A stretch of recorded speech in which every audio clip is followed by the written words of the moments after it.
ওসমান হাদিরে যারা বাইক থেকে করে দুনিয়া থেকে বিদায় করে দেওয়ার জন্য চেষ্টা করলো, ডক্টর ইউনূসরা বলি, বেলকুচির জমিন থেকে বলি, 24 ঘন্টার মধ্যে যদি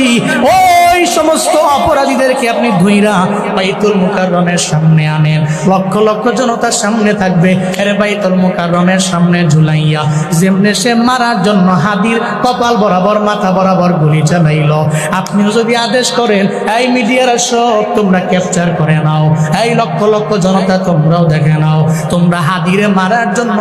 আল্লাহ ইসলাম বলে কেউ যদি কারো চোখ নেবার চায় তাহলে চোখের বদলায় চোখ নিয়ে না হোক, এদেরও গুলির মাধ্যমে এদের কপালটারে পরিপূর্ণ উড়াইয়া দাও। আল্লাহর কসম করে বইলা যাইতে পারি, এমন একটা বিচার যদি আমার দেশের মূল কেন্দ্রের মধ্যে হয়, ইন ফিউচারে এমন দুঃসাহস ঢাকার মধ্যে কেউ করতে পারবে না, ঠিক কিনা?